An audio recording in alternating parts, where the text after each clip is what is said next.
The Vanderbilts had money most people can't even imagine. Mansions that cost millions, yachts the size of cruise ships, parties that bankrupted smaller families. Everyone thought they were living the dream. They weren't. The reality behind all that wealth was darker than you'd think.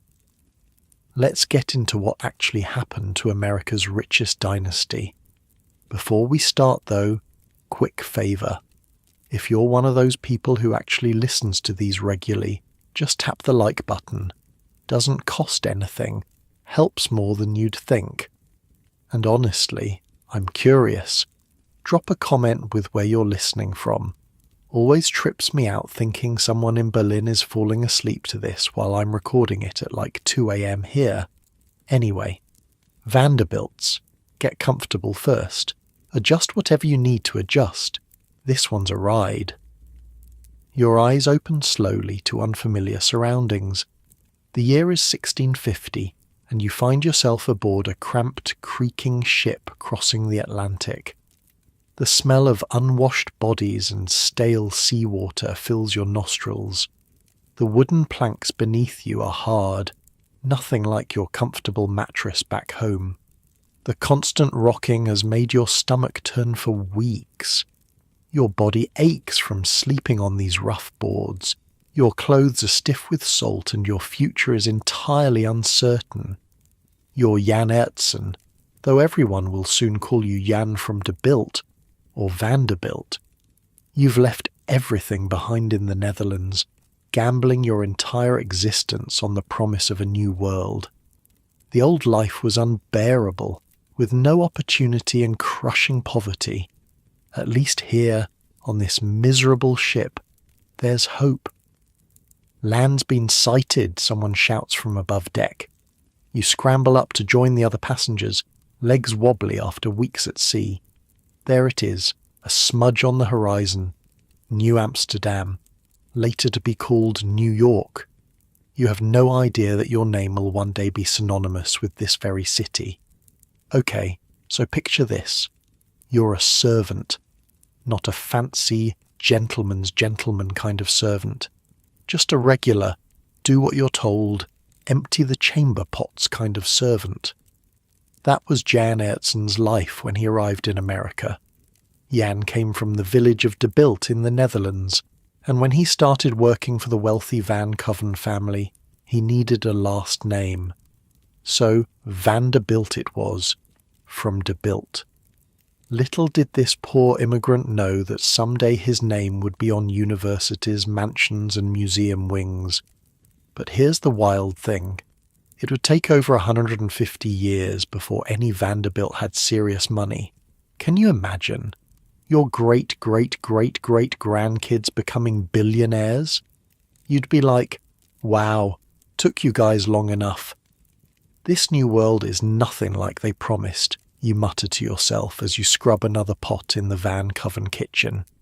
Your hands are raw and cracked from lye soap and cold water. But at least I'm not starving. Your fellow servant, a woman who's been in America for 3 years already, just laughs. What, you ask? Everyone comes here thinking the streets are paved with gold, she says, scrubbing harder at a stubborn pot. Instead, we're all just trying not to die from the winters or the fevers or the raids. I need to emphasize this. The early Vanderbilts weren't special. They were just surviving like thousands of other Dutch immigrants. For generations they farmed, worked trades, scraped by. Nothing in Jan's life would have suggested empire. His kids were farmers and labourers. His grandkids, more farmers and labourers. Wait, it gets better. When the American Revolution happened in the 1770s, the Vanderbilts actually picked the wrong side. Several of them were loyalists who supported the British. Awkward. So much for family political instincts. Fast forward to 1794. That's when everything changed. That's when Cornelius Vanderbilt was born on Staten Island. Picture a scrawny kid with fierce eyes and a permanent scowl. That was Cornelius, destined to become the Commodore and one of the richest men in American history. But first, he was just an angry boy from a dirt-poor family on Staten Island. "School is a waste of my time," 11-year-old Cornelius declares to his father, his fist clenched at his sides. "I can already do sums better than the teacher." His father sighs, looking even more weathered than his 40 years. "Fine, then you'll work the boats with me." Cornelius wasn't exaggerating, by the way. The guy could multiply huge numbers in his head but could barely write his own name. He dropped out of school at 11, but that brain of his was something special. Not book smart, street smart, money smart. So young, Cornelius starts working on the ferry with his dad, shuttling people between Staten Island and Manhattan. The water is choppy, freezing in winter, and the work is exhausting. But the kid has this weird talent. He can look at any business and instantly see how to make it more profitable. By 16, he convinces his parents to loan him $100 to buy his own boat. That's like a teenager today convincing their parents to loan them $2,000 for a business venture. And remember, this family was poor. "You want to do what?" his mother asks, her hands on her hips. "Buy my own periauger," young Cornelius says, using the Dutch word for a flat-bottomed sailing vessel. "I can charge less than the other ferries and still make money." "And how exactly will you do that?" his father demands. Cornelius grins, a rare expression on his usually serious face. "I'll work harder than them." This wasn't just teenage bluster. The kid would row people across the harbour at all hours in any weather. Sleet, storms, freezing temperatures didn't matter. While other ferrymen were warming up in taverns, Cornelius was making another trip, and another, and another. There's this story, and I swear this is true, that during the War of 1812, the British blockaded New York Harbour. No boats could get through, except Cornelius. This teenage madman would sail through the darkness, navigating by stars, slipping past British warships to deliver supplies to American forts.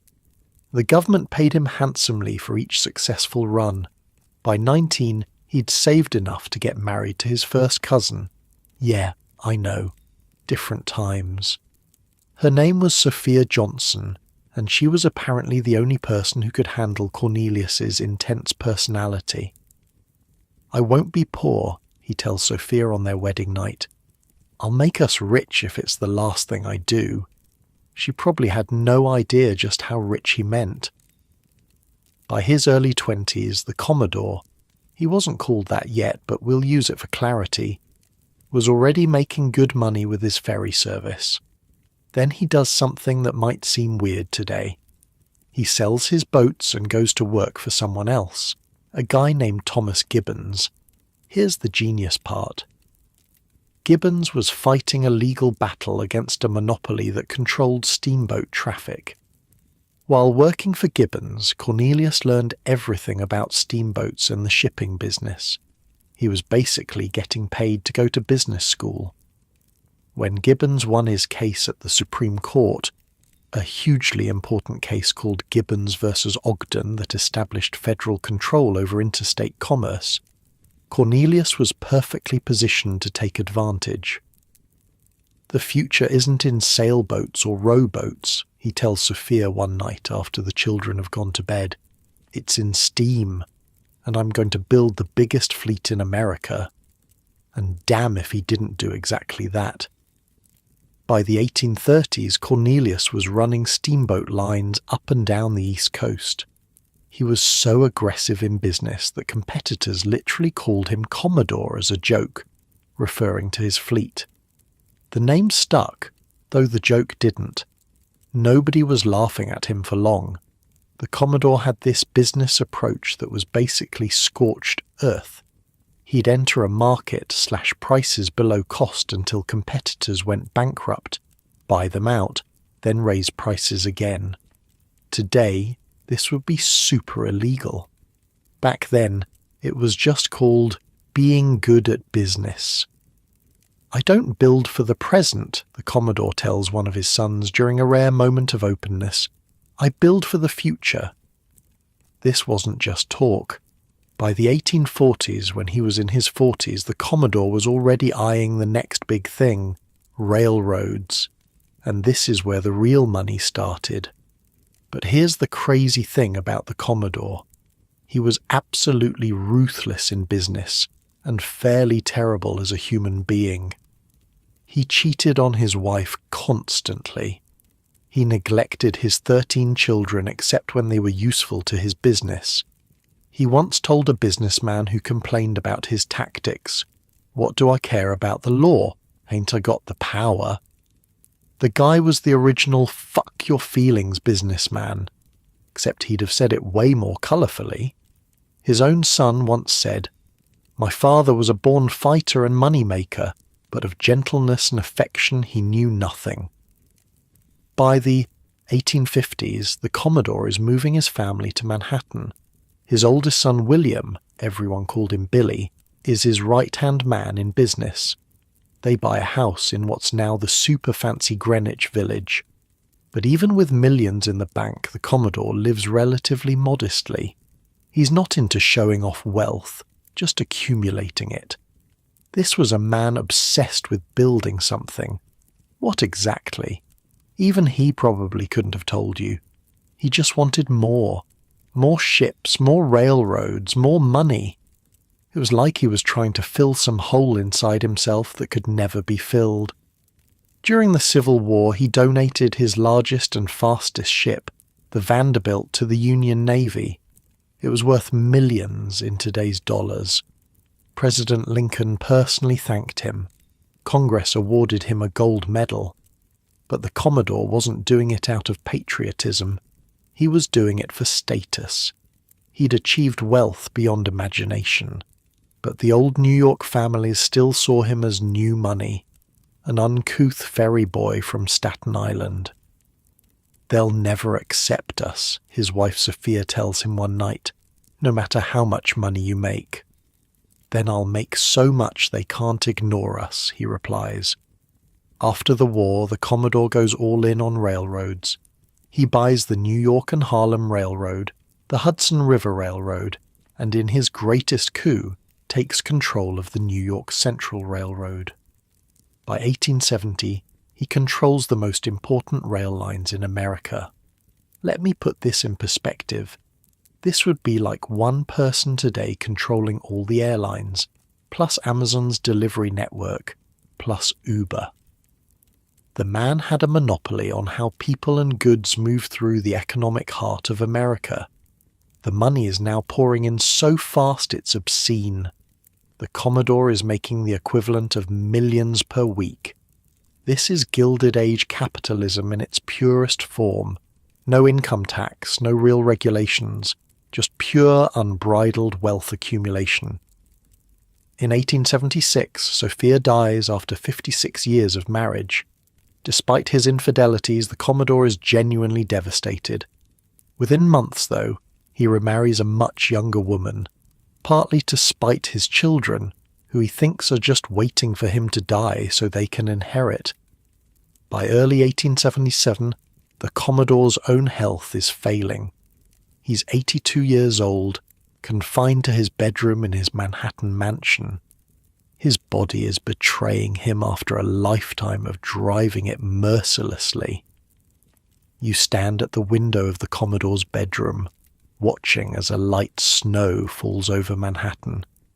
Behind you, the old man wheezes in his massive bed surrounded by the finest linens money can buy. Yet none of it seems to comfort him. "William," the Commodore croaks, and you turn. His face is gaunt, his legendary vigour finally extinguished. "Bring the lawyer." As his eldest son, you've spent your life in his shadow, trying to earn his respect. Now, with death approaching, you're about to learn if you succeeded. The lawyer arrives with papers. The The Commodore's fortune is now estimated at over $100 million. That's more than $3 billion in today's money. The family gathers as the Commodore makes his final decisions. First, he donates $1 million to build a university in Nashville, Tennessee. It will, of course, be called Vanderbilt University. This isn't pure charity, it's legacy building, a way to ensure the Vanderbilt name lives forever. Then comes the bombshell. The remainder of my estate, the lawyer reads, with minor exceptions I leave to my eldest son, William Henry Vanderbilt. The room erupts. The Commodore had another son and 9 daughters, and they've just been essentially disinherited. Some break down in tears, others shout in anger. You, William, remain stoic, though inside you're reeling. Later that night, as the snow continues to fall, you sit alone with your dying father. Why? You ask simply. The old man's eyes, still sharp despite his failing body, fix on yours. Because you're the only one who would have done the same in my position. It wasn't a compliment.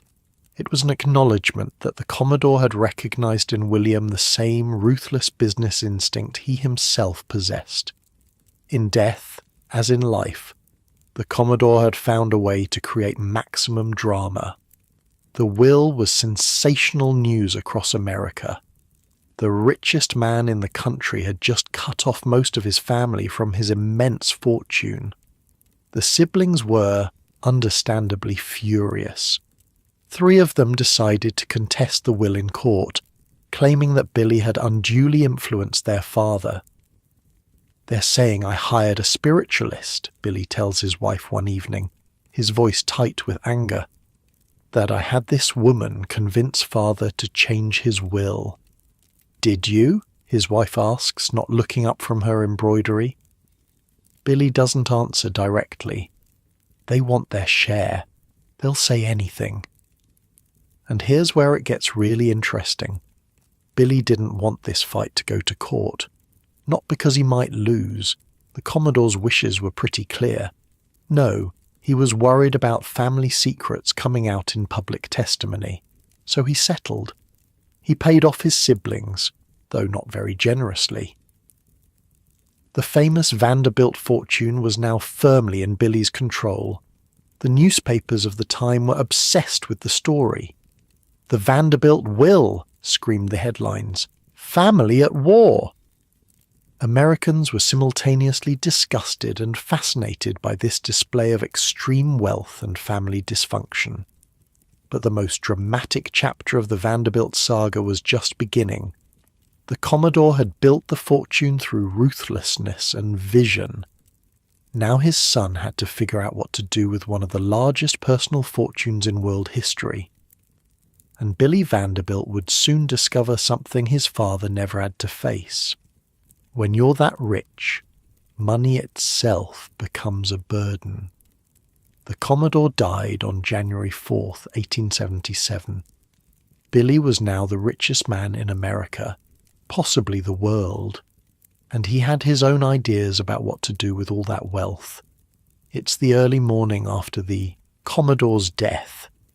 You're William Henry Vanderbilt, heir to an unimaginable fortune, and you can't sleep.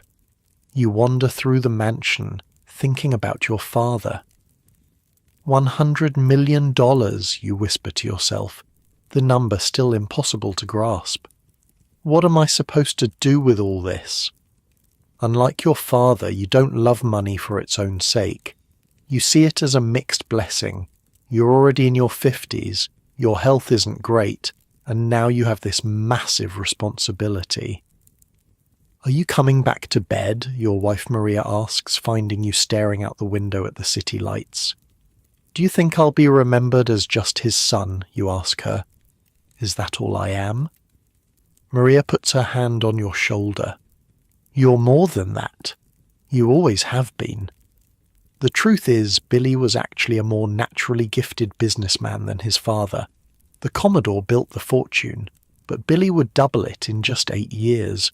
Where the Commodore was all fire and fury, Billy was methodical and strategic. But he was also a man deeply conflicted about his wealth. He famously told a reporter, "The care of $200 million is enough to kill anyone. There is no pleasure in it." Billy Vanderbilt was a reluctant millionaire. Unlike his father, who hungered for wealth like a starving man, Billy saw money as a burden. He often looked at his poorer neighbours with something like envy. The constant anxiety of managing such a vast fortune was literally killing him. His health problems were getting worse, and he blamed it all on the money. "The public thinks I'm happy," Billy confides to his wife Maria one evening as they sit in their study. "If they only knew. This fortune is like an anchor around my neck."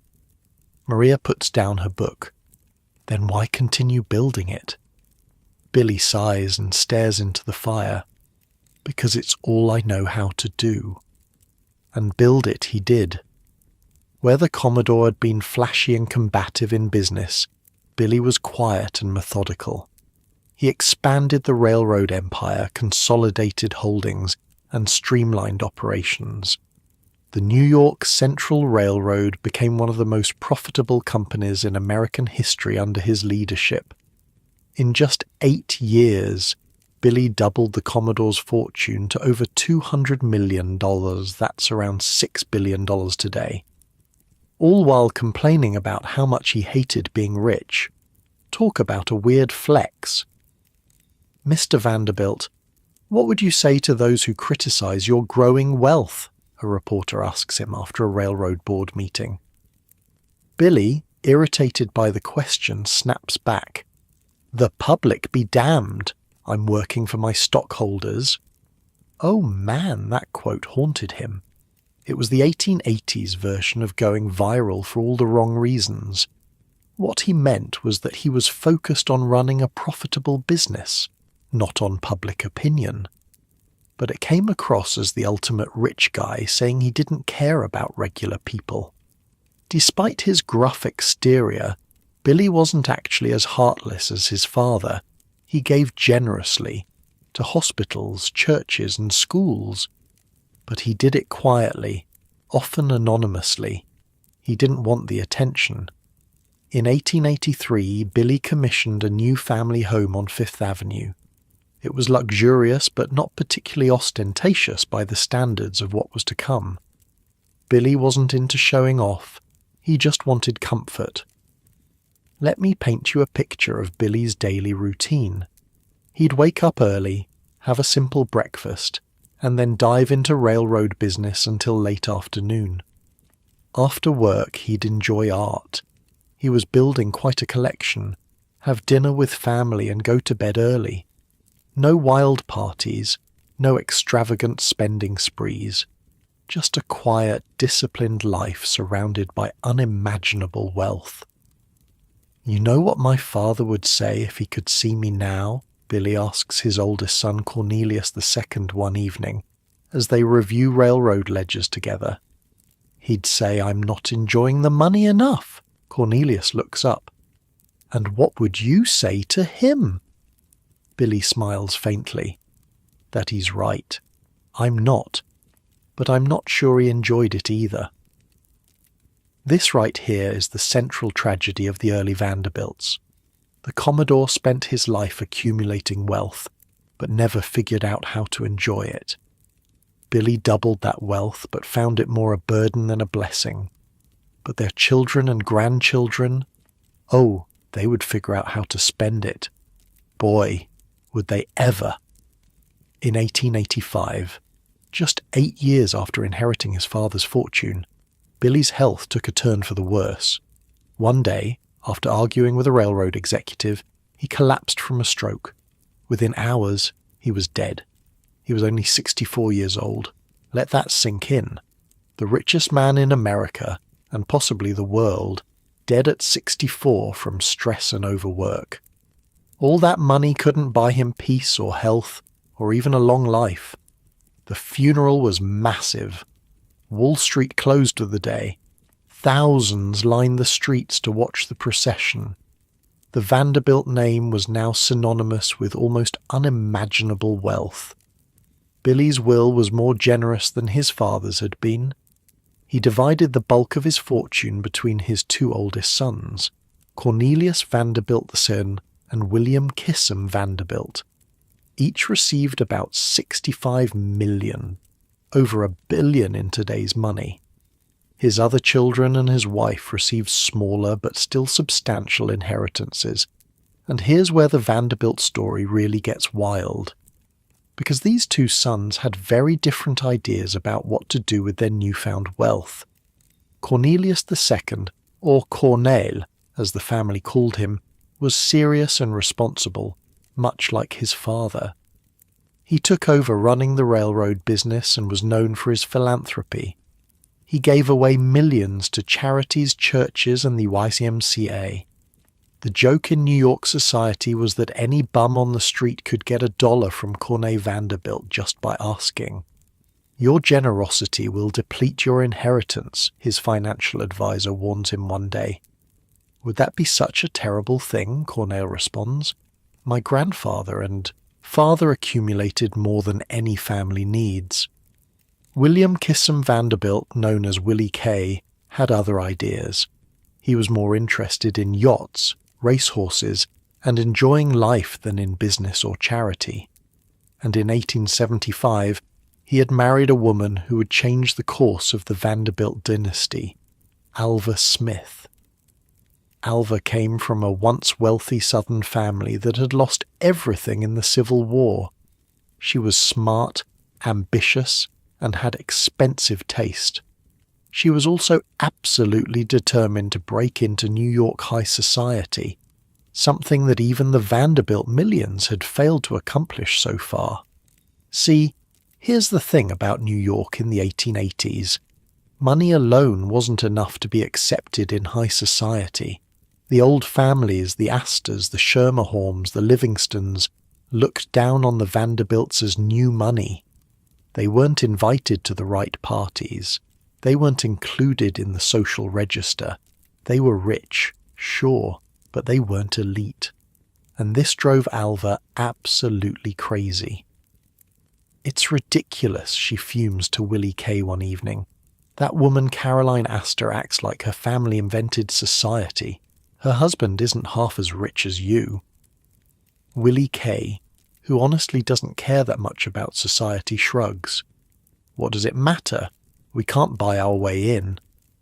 Alva's eyes narrow. Watch me. Alva's plan was as simple as it was expensive.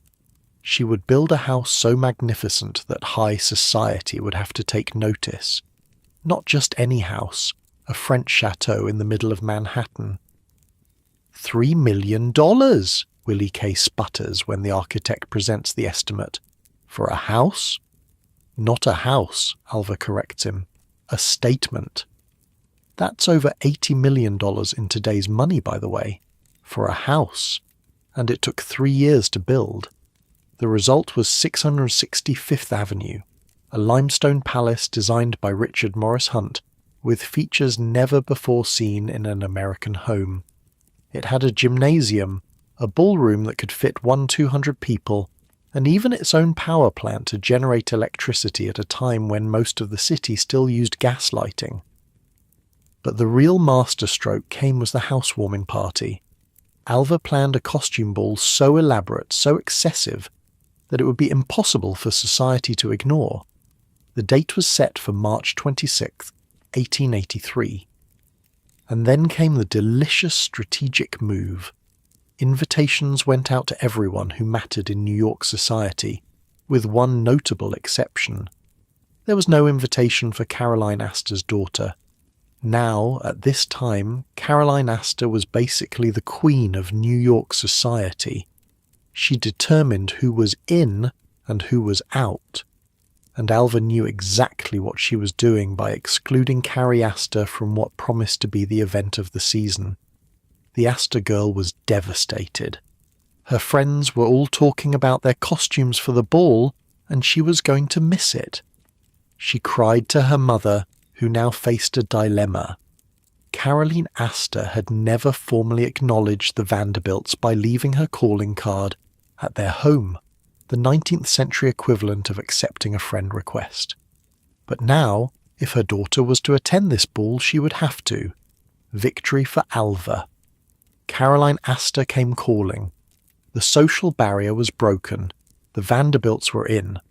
The ball itself cost over $250,000, millions in today's money, for one night of entertainment. Alva dressed as a Venetian princess, while Willie Kay came as the Duc de Guise. Cornet Vanderbilt attended as Louis XVI, ironic given that king's fate at the guillotine. The New York Times devoted its entire front page to describing the event, down to the detail of each prominent guest's costume. It marked the Vanderbilts' official arrival in high society. But this victory came at a cost beyond just money, because by this point, Alva and Willie Kay had a daughter, Consuelo, born in 1877, and Alva had very specific ideas about how to raise a child of such enormous wealth and new social standing. Picture this. Little Consuelo, just 5 or 6 years old, sitting ramrod straight at the breakfast table. She's wearing a steel back brace to improve her posture. Her mother Alva watches her like a hawk, ready to correct the slightest slouch or inappropriate movement. "Back straight, Consuelo," Alva snaps. "A lady doesn't hunch." Consuelo, fighting tears, tries to sit even straighter, the metal rods digging into her tender skin. It's not an exaggeration to say that Alva was a nightmare mother. She was determined that her daughter would be the perfect society lady, and she used pretty much abusive methods to achieve that goal. "Mother, it hurts," Consuelo complains one day about the back brace. Alva's face hardens. "Beauty requires suffering. One day you'll thank me." Spoiler alert, Consuelo did not in fact ever thank her. Besides the back brace, Consuelo's education was intense and unrelenting. She had to become fluent in 4 languages. She had to master all the social graces. She was even struck with a riding crop when she didn't meet her mother's exacting standards. Not a fun childhood, to say the least. All this while, her father Willie Kay was mostly absent, focusing on his racehorses and yachts. He set a world record for sailing across the Atlantic in his yacht, the Alva. He built a private racetrack on Long Island because public tracks weren't good enough for his horses. The man spent money like it was his full-time job. "Do you ever worry we're spending too much?" he asks Alva one evening after reviewing the monthly household expenses. She looks at him like he's speaking a foreign language. "How could we? The money grows faster than we can spend it." She wasn't wrong. Despite their lavish lifestyle, the Vanderbilt fortune was so massive that it generated more income than even Alva could spend. For now, anyway. But Alva wanted more than just social acceptance and extreme luxury. She wanted a title, an actual aristocratic European title to add to the family name.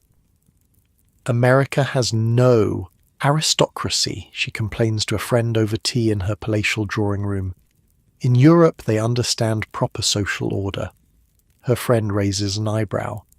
"And how exactly do you plan to acquire a European title?" Alva smiles. "I have a daughter, don't I?"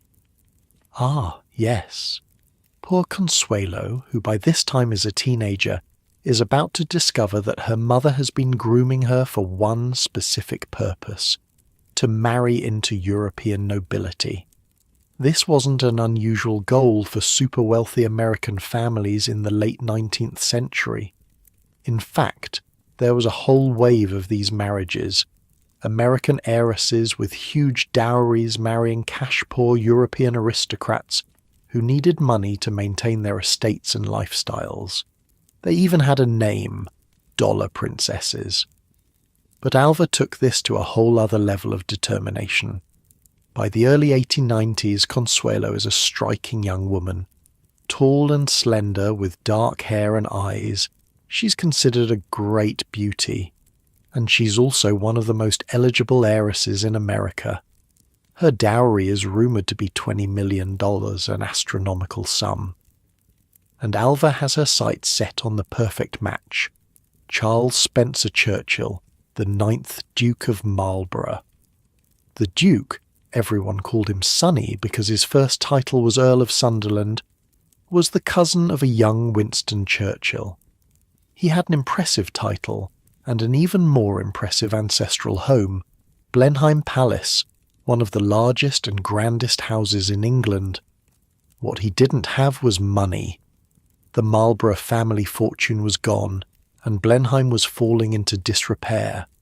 It was a perfect match, on paper. But there was one small problem.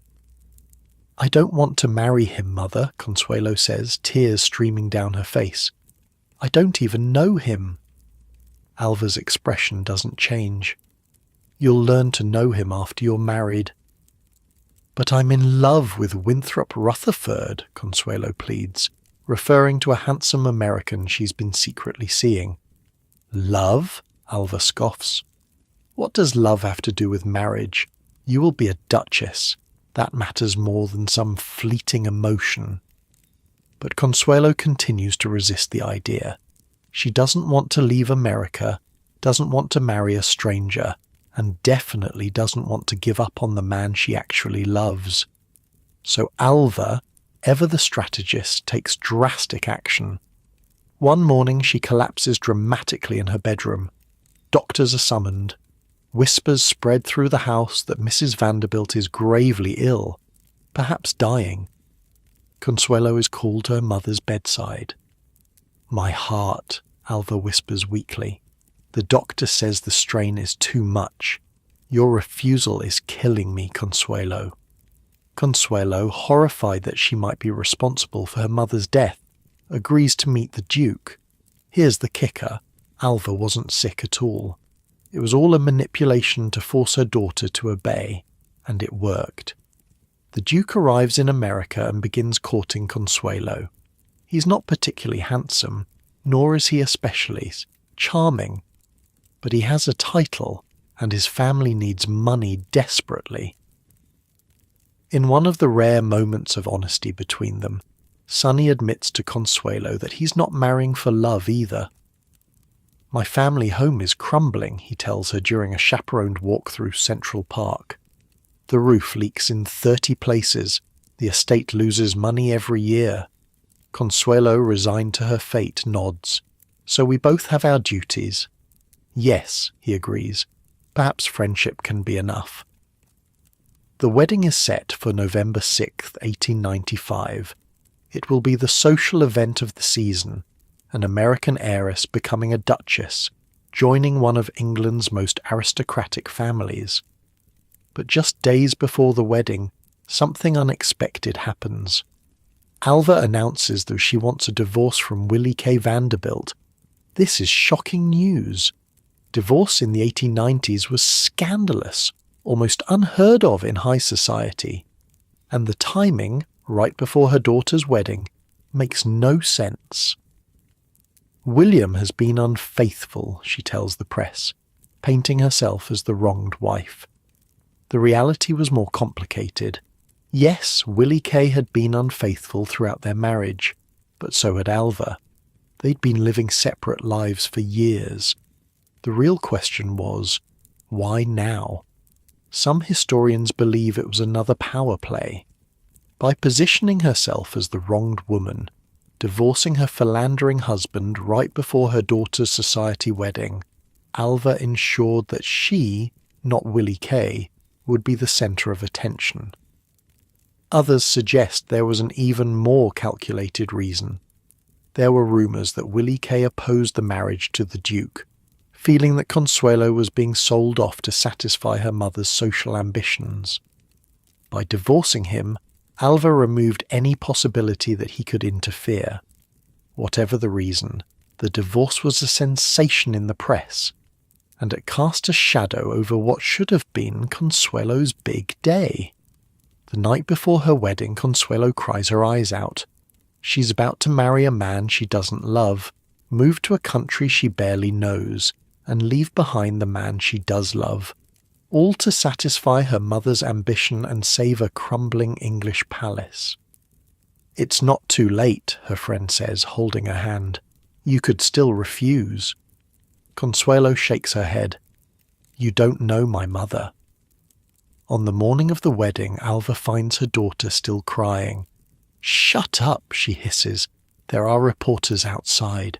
I won't have them saying the bride had red eyes."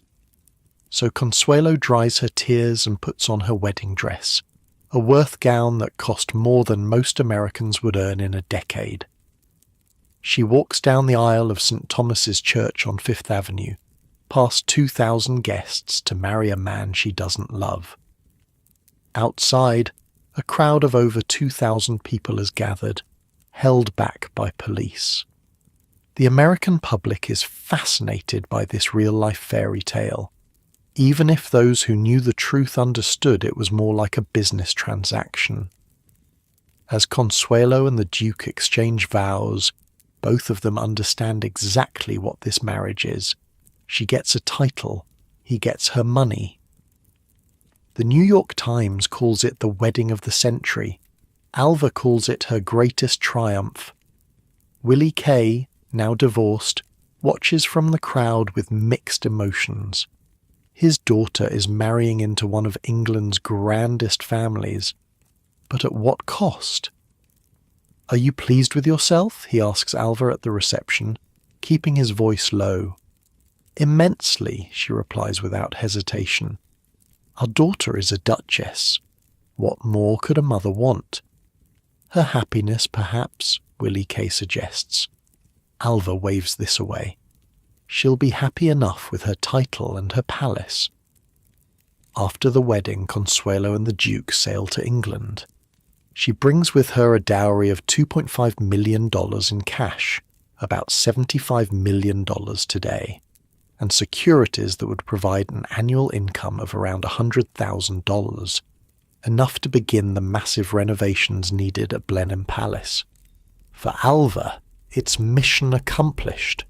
She's now the mother of a duchess, connected by marriage to one of the oldest aristocratic families in England. She's climbed as high as an American social climber could possibly go. But for Consuelo, the fairy tale is about to become a gilded cage. And for the Vanderbilt fortune, this is just the beginning of its spectacular unravelling. Imagine stepping off a boat onto English soil for the first time. You're Consuelo Vanderbilt, just 18 years old, and you've left behind everything you've ever known.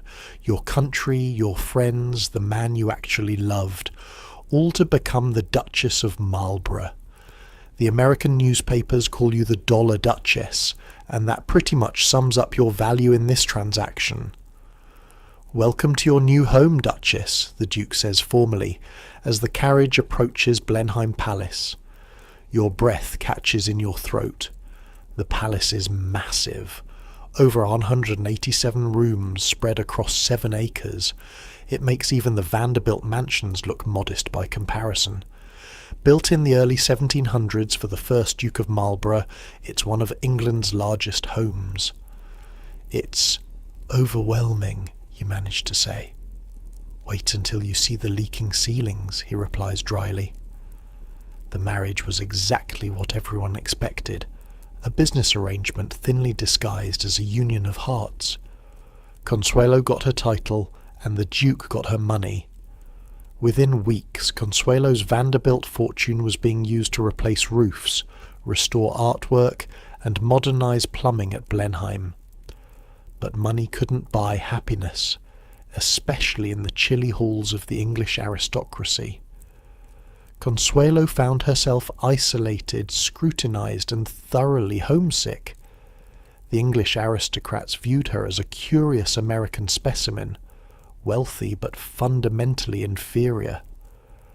"They think I'm some kind of savage," she confides to her lady's maid one evening as she prepares for another formal dinner. "Yesterday, Lady Pembroke seemed surprised I could use the correct fork." The maid smiles sympathetically. "They're not used. To Americans, Your Grace." "They're happy enough to use my money to fix their roofs," Consuelo replies bitterly. The Duke, for his part, was grateful for the financial rescue, but not particularly interested in his wife. They had little in common except their mutual understanding that this was a marriage of convenience.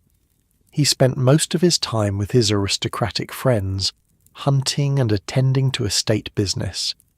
In an odd way, the marriage did exactly what it was supposed to do. Consuelo's money restored Blenheim to its former glory. She gave birth to 2 sons, securing the Marlborough lineage. The Duke got his crumbling palace fixed up, and Alva Vanderbilt, back in America, could brag about her Duchess daughter. Everyone got what they wanted, except, perhaps, Consuelo herself. "Do you ever think about home?" the Duke asks her one rare evening when they're alone together in the library. Consuelo looks up from her book. "Every day." "Yet you never complain," he observes. She gives him a sad smile. "I was raised not to." Meanwhile, back in America, the aftermath of Alva's divorce from Willie K. Vanderbilt was causing its own drama. In a move that shocked even jaded New York society, Alva married Oliver Hazard Perry Belmont in 1896, a man who had once been one of her husband's best friends. Yeah. Apparently Alva and Belmont had been having an affair for years before the divorce. The scandal was delicious for the newspapers, who had a field day suggesting that perhaps Willie K. hadn't been the only unfaithful one in the marriage. Willie K., for his part, seemed relieved to be free of Alva. He remarried a woman named Anne Harriman and mostly withdrew from New York society. He moved to France, where he could focus on his beloved horses without the constant social obligations that Alva had insisted upon. "America has become too vulgar," he tells Anne as they settle into their Paris apartment. "Too many people trying to outdo each other with displays of wealth." The irony of this statement coming from a Vanderbilt seems lost on him. While Willie K. enjoyed his horses in France and Consuelo played Duchess in England, another branch of the Vanderbilt family was about to embark on the most extravagant building project America had ever seen.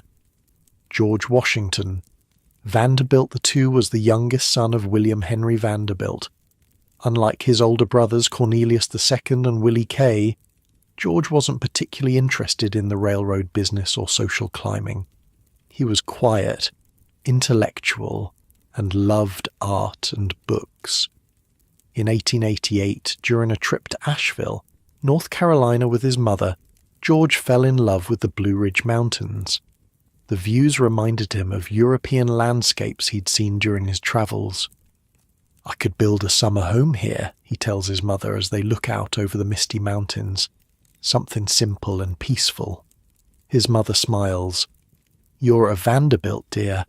You've never done anything simple in your life." She wasn't wrong. George's idea of a summer home quickly evolved into something far more ambitious. He began buying land, lots of it. By the time he was done, he had acquired about 125,000 acres of forest and farmland. For perspective, that's almost 200 square miles. Manhattan Island is only about 34 square miles. George Vanderbilt now owned a tract of land nearly 6 times the size of Manhattan.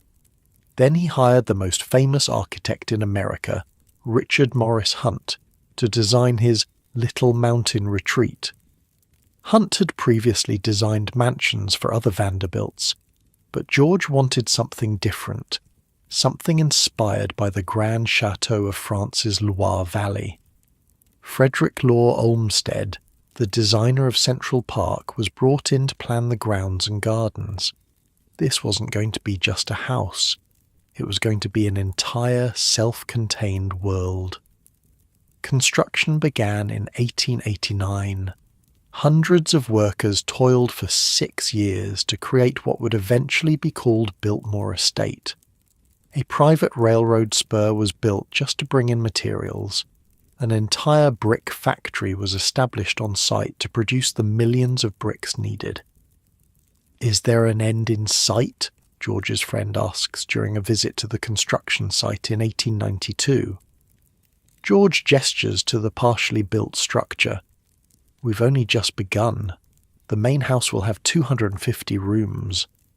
250? His friend repeats, stunned. "What on earth will you do with so many rooms?" George smiles. "Fill them with beautiful things." The cost was astronomical, estimated at around $6 million at the time, which would be well over $150 million today. And that was just for construction. The furnishings, art and landscaping would cost millions more. While Biltmore was being built, George travelled throughout Europe, buying art, furniture, tapestries, and books for his new home. He purchased entire rooms from European castles and had them shipped across the Atlantic to be reassembled at Biltmore. On Christmas Eve 1895, George Vanderbilt officially opened Biltmore House to friends and family. The result was staggering, a 175,000 square foot French Renaissance chateau with 250 rooms, 35 bedrooms, 43 bathrooms, and 65 fireplaces. It was, and still is, the largest private home in America. Picture this. You're a guest arriving at Biltmore for the first time. Your carriage follows a winding 3-mile driveway through carefully designed landscapes until the house comes into view. And what a house. A massive stone chateau that looks like it was plucked from the French countryside and dropped into the North Carolina mountains. The entrance hall alone is big enough to fit an entire normal house inside it. A massive stone fireplace dominates one wall, large enough that you could stand inside it. The dining table seats 64 people. There's an indoor swimming pool, a bowling alley, and a library with over 10,000 volumes. "My God, George," one guest whispers at the opening. "Party." "It's like Versailles." George smiles, pleased, but with better plumbing. For the next several years, George lived the life of a country gentleman at Biltmore. He employed over 30 full-time staff just to maintain the house, plus hundreds more to work the farm, dairy and woodlands on the estate. Biltmore was designed to be self-sufficient, with its own farms producing food, a dairy, even a winery. But there was one thing missing: a family to fill the enormous house. In 1898, at the age of 35, George finally found love. He married Edith Stuyvesant Dresser, a well-born but not extremely wealthy young woman from New York. "What do you think?" he asks anxiously, after showing Edith around Biltmore for the first time. Edith takes his hand. "It's magnificent, but it's also a great responsibility." She wasn't wrong. Maintaining Biltmore cost a fortune, around $2 million per year in today's money, just to keep the lights on and the staff paid. And unlike his brothers, George hadn't significantly increased his inheritance. He'd spent much of his fortune on building and furnishing Biltmore. In 1900, George and Edith's only child was born, a daughter they named Cornelia. For a while, Biltmore was filled with the happy sounds of family life. They entertained friends, managed the estate's farms and forestry projects, and lived the life of American aristocracy. But the financial strain of maintaining such an enormous property was beginning to show. The annual upkeep costs were draining George's fortune faster than his investments could replenish it. "We may need to reduce staff," George tells Edith one evening in his library, ledgers spread out before him. "Is it that serious?" she asks. He sighs. Building Biltmore was expensive. Keeping it running may prove even more so in the long term. Still, they managed. George implemented scientific forestry methods on the estate's vast woodlands, creating one of America's first managed forests. The farm and dairy operations began to turn modest profits. They closed off parts of the house to reduce heating and maintenance costs. Then came 1914, and an ordinary medical procedure that would change everything. In March of that year, George travelled to Washington, D.C. for business. While there, he developed appendicitis. This was serious, but not usually fatal. Appendectomy surgery was routine, even in 1914. George underwent surgery and initially seemed to be recovering well. But then complications set in. An emergency second surgery was performed, but it was too late. George Washington Vanderbilt died on March 6, 1914, from surgical complications. He was just 51 years old. Edith was devastated. Not only had she lost her husband, but she was now solely responsible for the largest private home in America and the thousands of acres surrounding it. Imagine standing in the cavernous banquet hall at Biltmore, looking up at the 7-story ceiling, knowing that you're now responsible for every inch of this massive estate. The staff is looking to you for direction, the bills keep coming, and your husband, the man who dreamed all this into existence, is gone. "What will you do, Mrs. Vanderbilt?" the estate manager asks gently, a few weeks after the funeral. Edith straightens her shoulders. What George would have wanted. We carry on. And carry on she did. Edith took control of the estate's operations with remarkable skill. She had always been involved in running Biltmore, so she understood the businesses and the challenges. But now the financial pressure fell entirely on her shoulders. World War I brought additional difficulties. Many of the estate's staff left to join the military. Coal for heating the massive house became expensive and scarce. Luxury items were viewed as unpatriotic during wartime. By 1917, Edith made a difficult decision. To raise funds and reduce the financial burden, she sold approximately 87,000 acres of Biltmore's forest land to the US government. This land eventually became part of Pisgah National Forest. Edith kept the house and about 12,000 acres surrounding it. But even with this reduction in size, Biltmore remained enormously expensive to maintain. As the 1920s approached, the Vanderbilt fortune was beginning to show signs of strain across all branches of the family. The third generation was not increasing wealth, as the Commodore and his son had done. They were spending it at a remarkable rate. Meanwhile, back in England, Consuelo's marriage to the Duke of Marlborough had deteriorated beyond repair. They had been living separately for years, and in 1921 they finally divorced. Consuelo went on to marry a French aviator named Jacques Balzan, finally finding some measure of personal happiness. Looking back, she tells a friend years later, I realize my mother sold me like a piece of property to satisfy her social ambitions. Do you regret it? The friend asks. Consuelo considers this. I regret that I didn't have the courage to defy her, but I don't regret my children, and I don't even regret the experience. It made me who I am. In an ironic twist, Alva herself eventually became an advocate for women's rights and suffrage. The woman who had essentially forced her daughter into a loveless marriage for social advancement now declared that women should be free to make their own choices in life. Don't you find that somewhat hypocritical? A reporter once asked her at a suffrage rally. Alva fixed him with a steely gaze. I find that I was wrong before, and I am right now. Women must be free to determine their own destiny. Whether this was genuine evolution, or just another way for Alva to remain in the spotlight is hard to say. Either way, she devoted substantial time and money to the cause of women's rights in her later years. Back at Biltmore, Edith continued to seek ways to make the estate financially viable. Tourism was in its infancy in America, but she had a revolutionary idea. What if they opened the house to the public?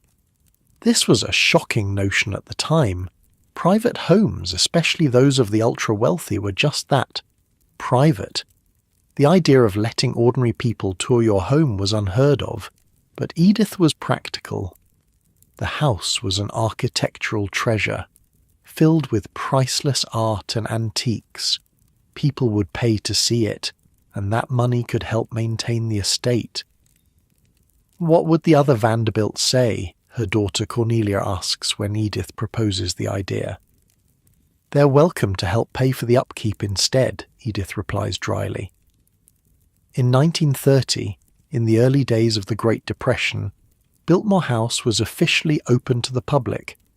Visitors paid $2 each to tour portions of the house and gardens. It wasn't an immediate financial success, but it marked the beginning of Biltmore's transformation from private home to tourist attraction. The decision to open Biltmore to the public was emblematic of a larger shift happening within the Vanderbilt family. The age of building massive private palaces was ending. The age of trying to figure out what to do with them was beginning. And as the 1930s dawned, bringing the full weight of the Great Depression, more Vanderbilts would be forced to make difficult decisions about their inherited properties and lifestyles. The family that had once seemed to have unlimited wealth was about to discover that even the greatest fortunes have limits, especially when they're being spent much faster than they're being replenished. Across America, various branches of the Vanderbilt family were living in different degrees of luxury. Some, like Cornelius Vanderbilt III, son of Cornelius II, were still enormously wealthy. Others were beginning to feel the pinch of reduced circumstances. The problem with inherited wealth, Cornelius III remarks to a friend over brandy at his Fifth Avenue mansion, is that it tends to skip a generation in terms of the ability to manage it. My grandfather built it, my father maintained it, and I'm spending it.